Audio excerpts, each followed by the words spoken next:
Трамп Газадагы согуштун аяктаганын жарыялады. АКШ президенти Дональд Трамп Газа секторундагы согуштун аяктаганын жарыялады.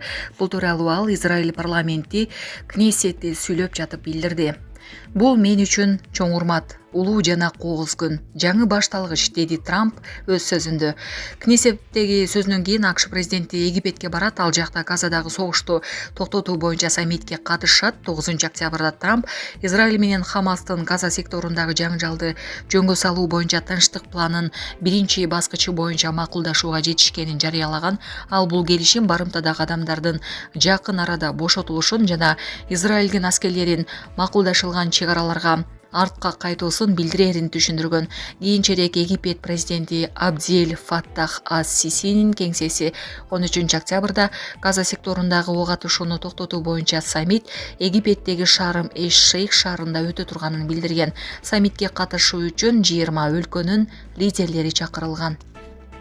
Сокулукта 72 жаштагы киши айылдашын өлтүрүүгө шектелип кармалды. Бул тууралуу бүгүн Чүй облустук ички иштер башкармалыгы билдирди. Маалыматка ылайык 14 сентябрда саат 9:18 милицияга Совхоз Фрунзе айылындагы үйлөрдүн биринен 71 жаштагы кишинин жансыз денеси табылгандыгы тууралуу маалымат түшкөн. Маркумдун денесинен зомбулуктун белгилери табылган. Аталган факт адам өлтүрүү менен кылмыш иши козголгон. Тергөөдө маркумдун үйүндө алар спирт ичимдигин ичип отуруп чырдаша кеткени аныкталган.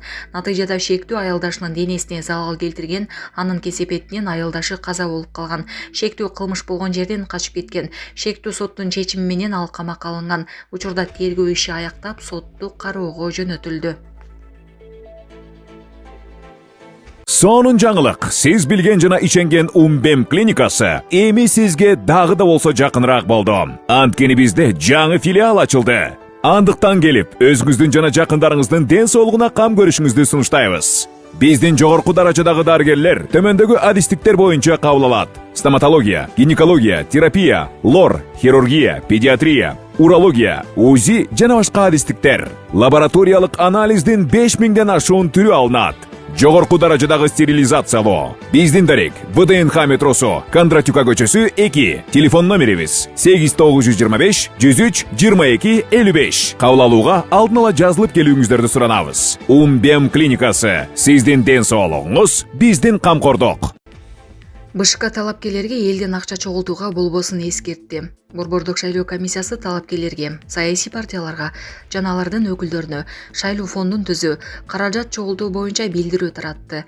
Мекеме БШК расмий аныктабаган мобилдик тиркемелер аркылуу каражат чогултуу жөнүндө жарыялар саясий партиянын талапкерлердин шайлоо фондуна ыктыярдуу акча берүү тартибин бузууга жатаарын белгиледи. БШК кайсыл талапкерлер ушундай жол менен каражат жыйнап жатканын ачыктаган жок. Бошайком жарандардын талапкер же саясий партиянын шайлоо өнөктүгүн каржылоосуна эч кандай чектөө жоктугун белгилеп, анын жол жобосун түшүндүрдү. БШК көрсөткөн шайлоо мыйзамындагы бир нече беренелерге ылайык талапкер же саясий партия өзүнүн шайлоо фондунун бир гана атайын эсебин ачууга укуктуу. Шайлоо фонду талапкердин же саясий партиянын өз каражатынан, жарандардын, ишканалардын ыктыярдуу кайрымдуулуктарынан түзүлөт. Банктык же мобилдик тиркемелердин тизмеги көрсөтүлгөн эсептерди ачуунун, жүргүзүүнүн, шайлоо фондорунун каражатты боюнча эсепке алуунун жана отчеттуулуктун тартиби Борбордук шайлоо комиссиясы тарабынан белгиленет. Борбордук шайлоо комиссиясы 2025 жылдын 3 октябрындагы номер 92 токтомуна ылайык талапкерлердин саясий партиялардын шайлоо фонддорунун атайын эсептерин ачуу үчүн Элдик банк жана Айыл банк банктарын аныктаган, шайлоо фонддоруна кайрымдуулук жашыруун деп таанылбас үчүн идентификациядан өтпөгөн төлөм тутумдар аркылуу акча каражаттарын накталай эмес которууга же төгүүгө тыюу салынат. Фондко чогулган каражаттар шайлоо өнөктүгүн өткөрүүгө байланышкан чыгымдарды жабуу үчүн гана пайдаланылат. БШК бул ченемдерди бузбоого, чогулган каражаттардын ачык айкындуулугун жана мыйзамдуулугун камсыз кылууга чакырды. Эрежелер бузулган учурда мыйзам жоопкерчилиги бар экенин эскертет. Булак Азаттык.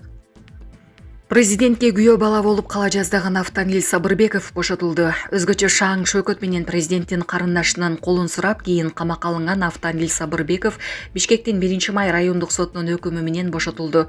Ал курал жана октарыны мыйзамсыз жүгүртүү беренеси боюнча күнөөлүү деп табылып, 2,5 жылга эркинен ажыратылган. Ал эми бир тууганы Тариел Сабырбеков прокурордун, тергөөчүнүн же тергөө органынын ишмердүүлүгүнө тоскоолдук кылуу беренеси боюнча күнөөлүү деп табылып, 2 жылга кесилген. Бир туугандар 2024-жылдын июлунан тартып соттун өкүмү чыкканга чейин тергөө абагында болгондуктан камактагы бир күнү 2 күнгө эсептелип, жазасын толук өтөгөн болуп саналды. Экөө тең сот залынан дароо эле бошотулду деп айтылат маалыматта. Андан тышкары сот бир тууганды тең байыңгы затты, психотроптук заттарды жана алардын аналогдорун сатуу үчүн мыйзамсыз даярдоо беренеси боюнча актаган өкүм чыгарган. Эске салсак, Автанил Сабырбеков президенттин карындашы Лазат Туркожоеванын колун сурагандан кийин байыңгы зат жасап сатууга шектелип, бир тууганы Тариел менен чогуу кармалган. Кийинчерээк президенттин маалымат катчысы Аскат Алагөзов Сабырбеков крыша издеп Лазат Нуркожоеванын колун сураган деген тейде билдирүү тараткан.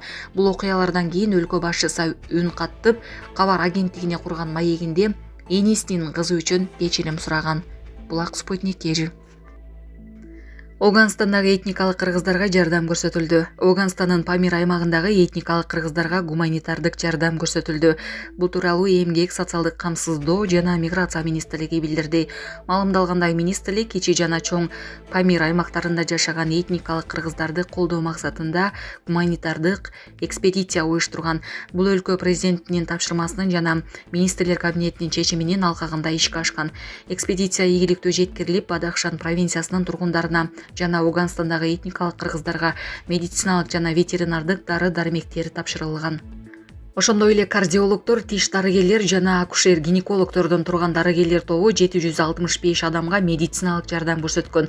Алардын ичинен 187 аялдар, 207 балдар болгон. Мындан тышкары жергиликтүү калкка жугуштуу жана ар кандай оорулардын алдын алуу, өз убагында аныктоо, бодо менен майда мал үчүн ветеринардык дарыларды туура колдонуу боюнча окутуу иштери жүргүзүлгөн. Ветеринардык кызматтын адистери малды кароо иштерин жүргүзүп, эмдөө боюнча кеңештер жана практикалык тренинг өткөрүшкөн. Натыйжада 10 төө, 40 ат, 367 топоз, 840 кой эчки текшерүүдөн өткөрүлгөн. Экспедициянын алкагында Эмгек, социалдык камсыздоо, миграция министринин орун басары, Оганстандын Бадахшан провинциясынын губернаторунун орун басары менен жолугуш өткөргөн. Жолугушууда этникалык кыргыздардын жашоо шарттары, провинция бийлигинин учурда көрүп жаткан чаралары жана алдыдагы социалдык, экономикалык жана инфраструктуралык маселелерди чечүү боюнча пландар талкууланган.